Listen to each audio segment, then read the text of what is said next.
The wind was a blade across the high plains, sharp enough to peel the bark from the skeletal junipers that clawed at the stony soil.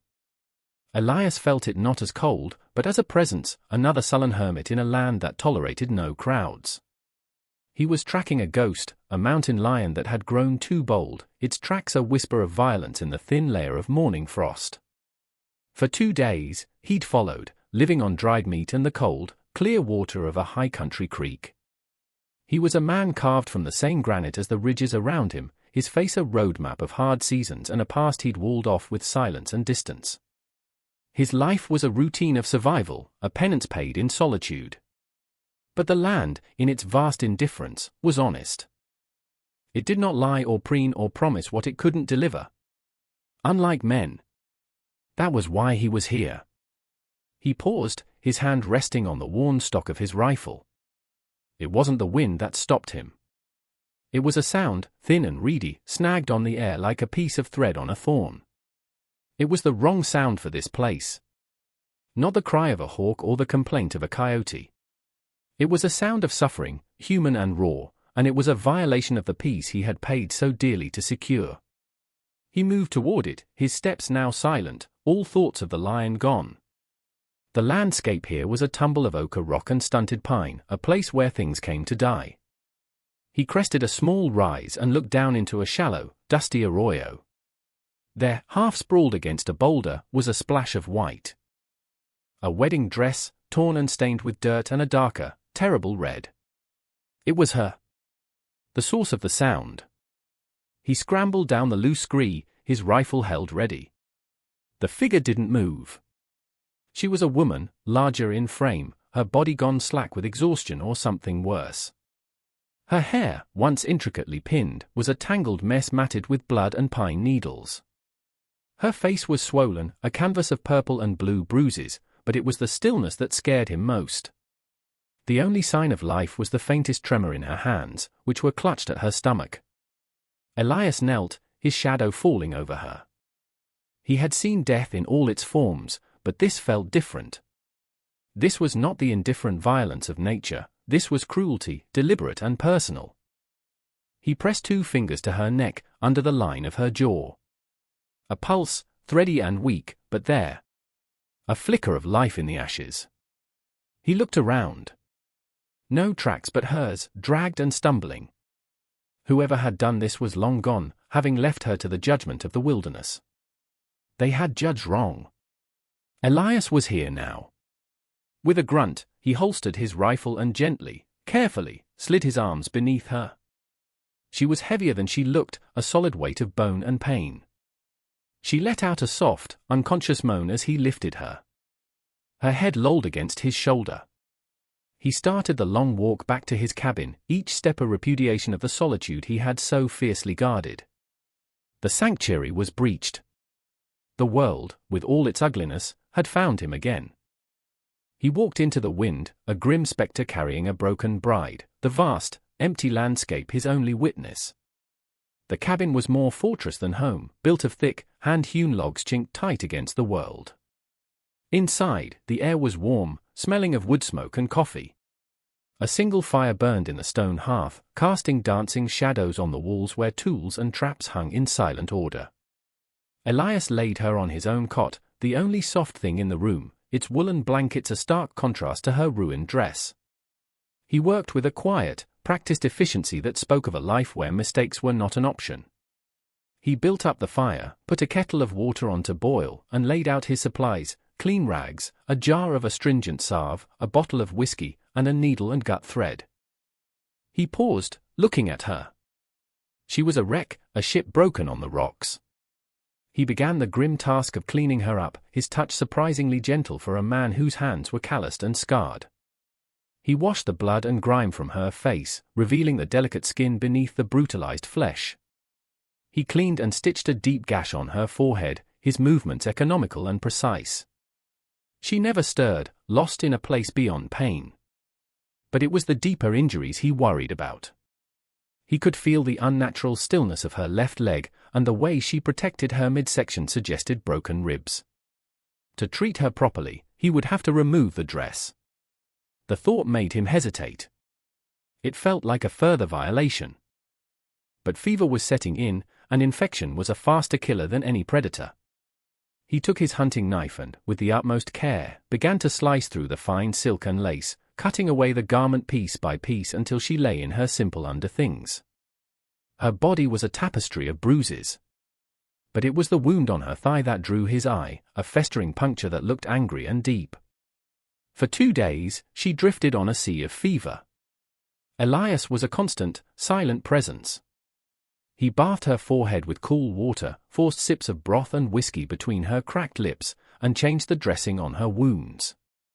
He sat in the single wooden chair through the long nights, watching the firelight play over her still form, his own past a restless ghost in the corner of the room.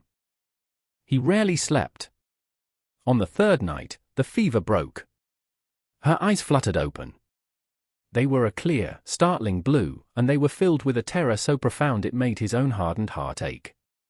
She tried to speak, but only a dry rasp emerged.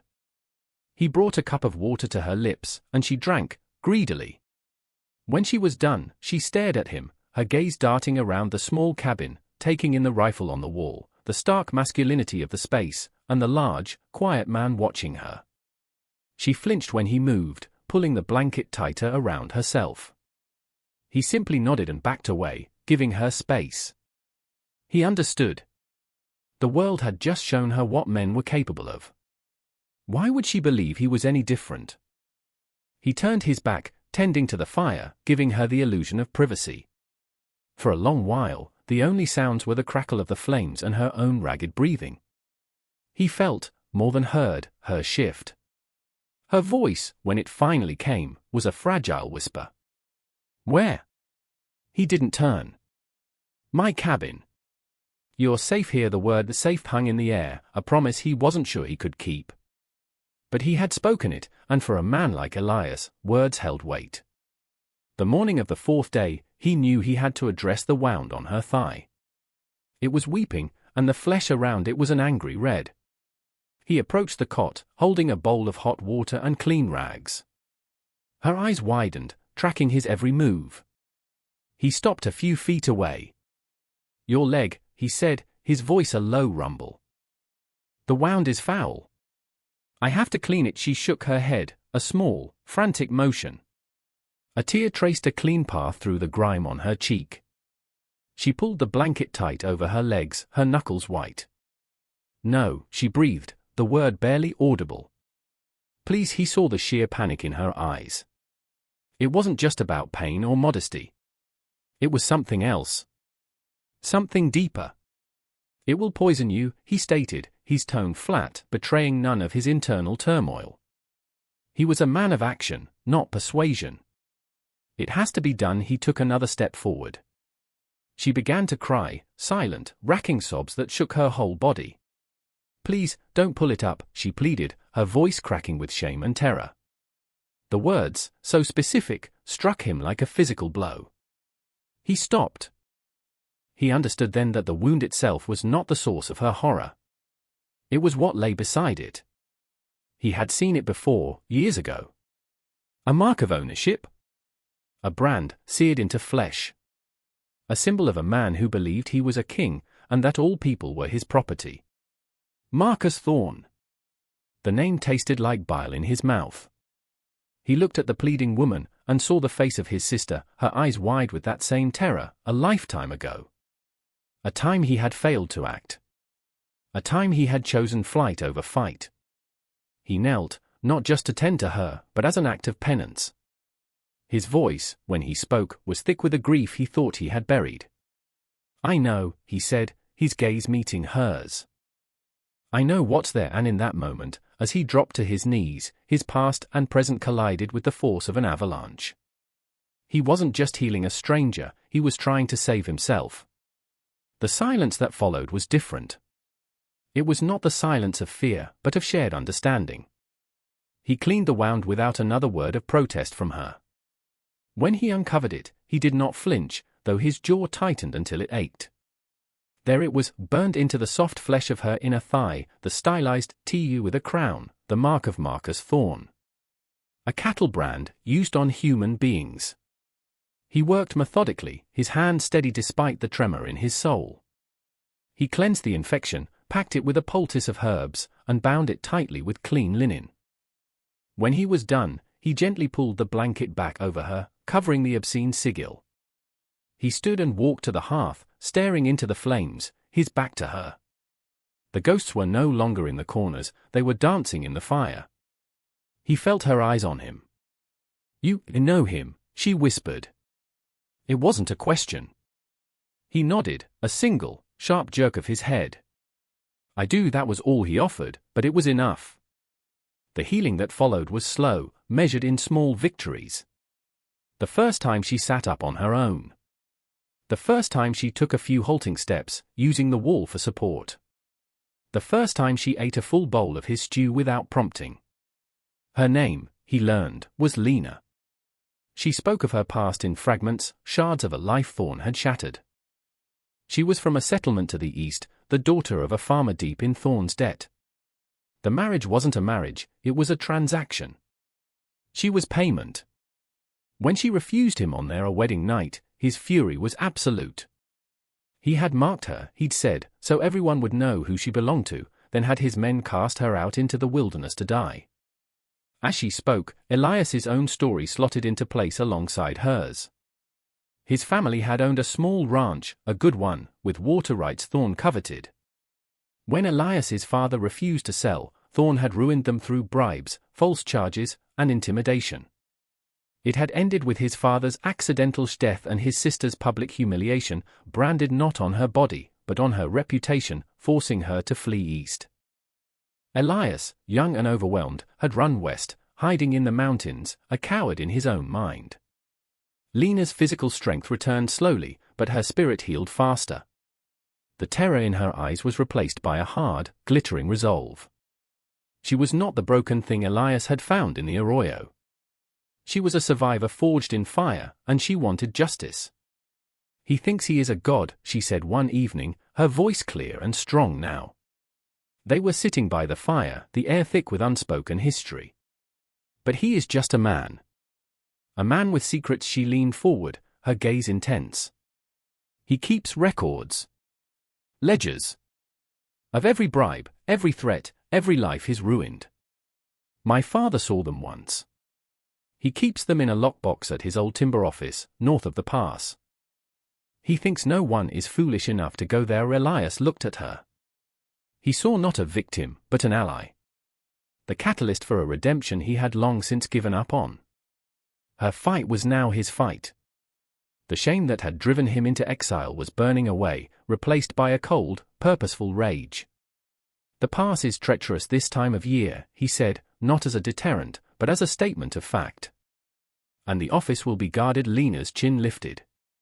"I am not afraid of treacherous things anymore." Their alliance was sealed not with a handshake, but with a shared look of grim determination.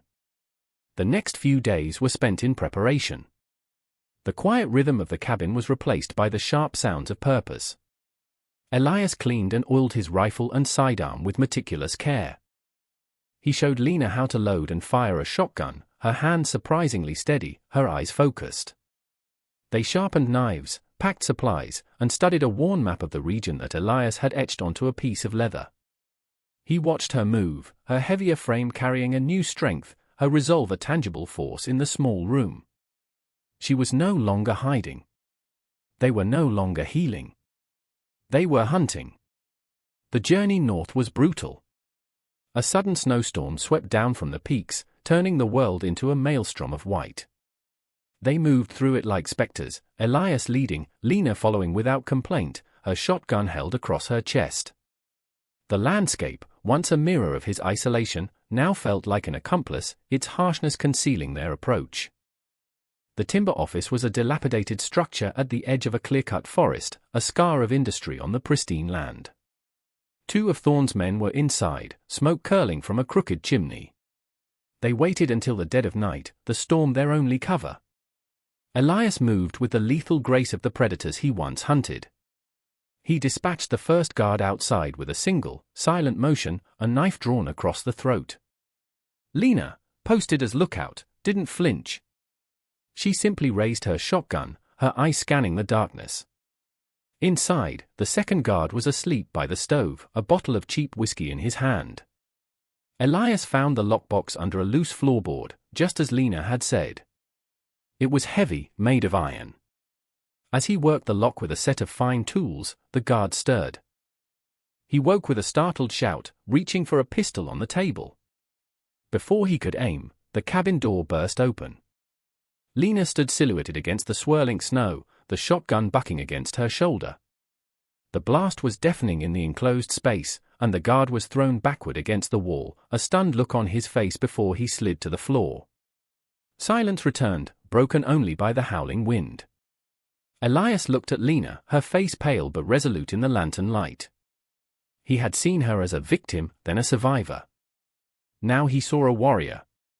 He broke the lock, lifted the heavy lid, and saw them, the ledgers, filled with Thorne's spidery handwriting, a meticulous accounting of his reign of terror. They had the proof. Their first violent confrontation was over, and they had won. They returned to the cabin under the cover of the same storm that had aided their assault. They were no longer just a protector and a survivor, they were partners in a war of two. They were both wounded, Elias with a shallow cut on his arm, Lena with a bruised shoulder from the shotgun's kick, but they were alive, and they had the weapon they needed. Back in the sanctuary of the cabin, with the storm still raging outside, they lit the lantern and opened the ledgers on the small wooden table. Page after page detailed a web of corruption that stretched across the territory. Names of bought officials, payments for false testimony, land deeds acquired through extortion, and grimly, a list of disposals with dates and amounts. Elias found his own family's name, the cold, businesslike entry a fresh wound. Lena found her father's, the debt recorded with cruel precision. This was more than just their personal revenge. This was a reckoning for dozens of families, for an entire region held hostage. They knew Thorne would discover the theft soon. He would not send a few clumsy guards next time. He would come himself. The cabin, once a haven, was now the designated battlefield. They spent the next day fortifying it. They boarded up the single window on the north wall, leaving only a small slit to shoot through. They stacked firewood inside, barricaded the door with a heavy table, and laid out their weapons and ammunition. A grim sense of inevitability settled over them. There was no more running. The final confrontation would happen here, in this small pocket of warmth and light surrounded by an unforgiving wilderness. That evening, as dusk bled across the snow-covered landscape, painting it in hues of purple and grey, they ate in silence. It was a comfortable quiet, the kind shared by soldiers before a battle. They had done everything they could.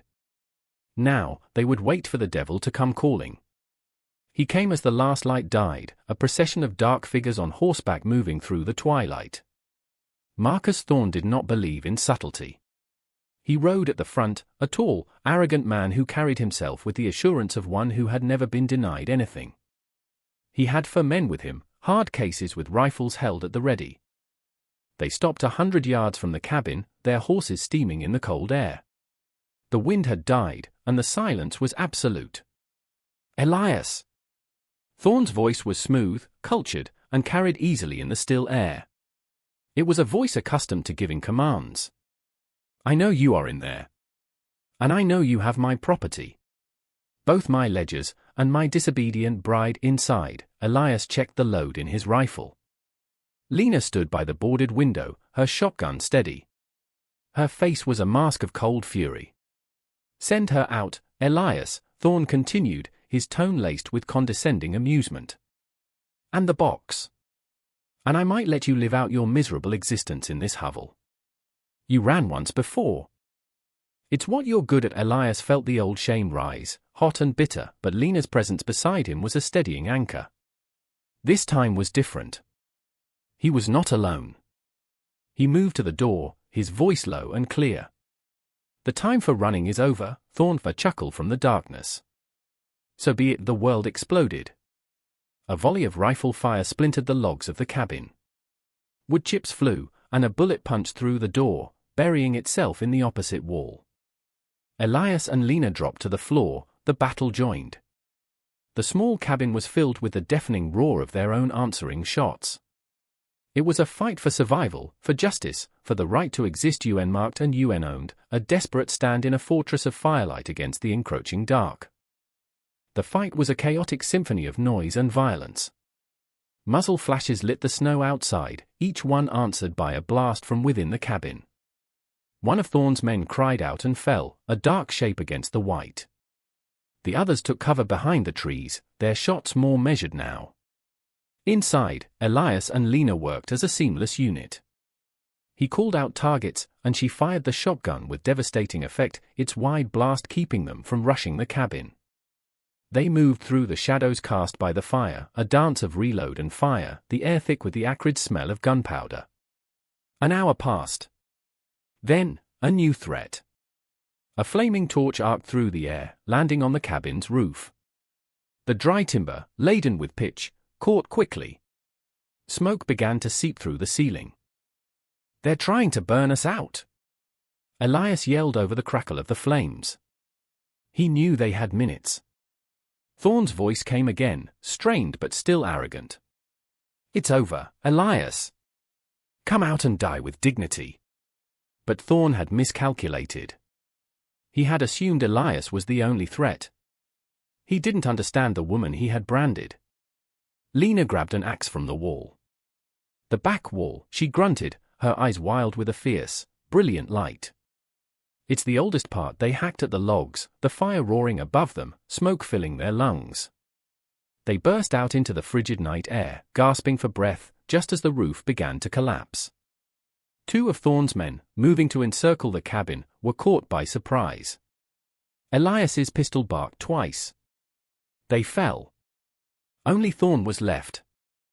He stood near the tree line, his face illuminated by the inferno of the burning cabin, a look of pure disbelief on his features. He raised his rifle, but Elias was faster. A shot from his pistol caught Thorne in the shoulder, spinning him around.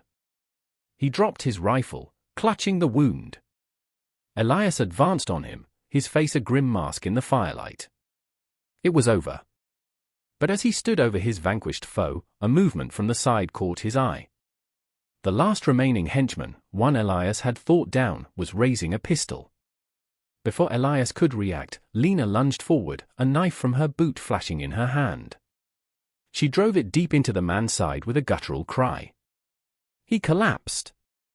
Elias turned back to Thorne, who was staring at Lena with a mixture of shock and horror.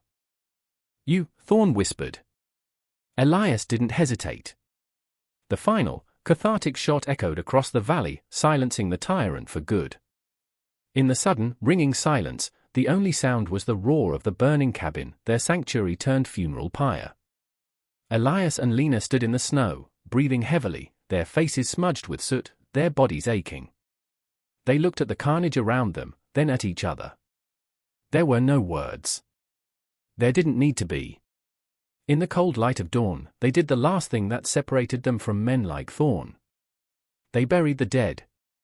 Not with reverence, but with a grim sense of finality, closing a chapter written in blood. They worked together, the shared, somber task a final seal on their bond. For a week, they camped in the open, salvaging what they could from the ashes, living off the land as Elias had always done. A quiet, exhausted peace settled between them. The ghosts were gone, burned away in the cabin's fire. Then, on the 8th day, a lone rider appeared on the horizon. He was not a threat.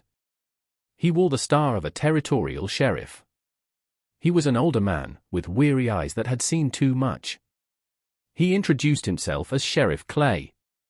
"I've been hearing whispers about Marcus Thorne for years," Clay said, dismounting.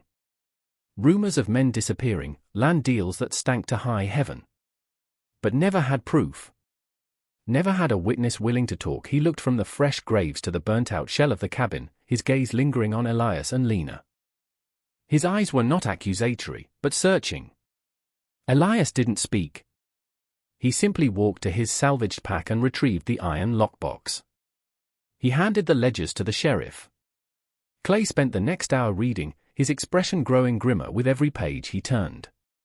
He looked at the brand on the arm of one of Thorne's dead men, then looked at Lena's leg, where the edge of the bandage was visible. He understood everything. He closed the ledger. Marcus Thorne and his men died resisting a lawful investigation, he said, his voice firm, official. That will be my report. These ledgers will be enough to undo everything he built. You two, your names won't even be in it. He looked at them, a glimmer of respect in his tired eyes. What will you do now? Elias looked at Lena. The bruises on her face had faded, and her eyes, once filled with terror, were now calm and clear. She looked at the vast, open land stretching out before them, a blank page waiting to be written on. Rebuild, she said, her voice full of a strength that awed him. And as Sheriff Clay rode away, leaving them to the quiet of the high plains, Elias knew she was right.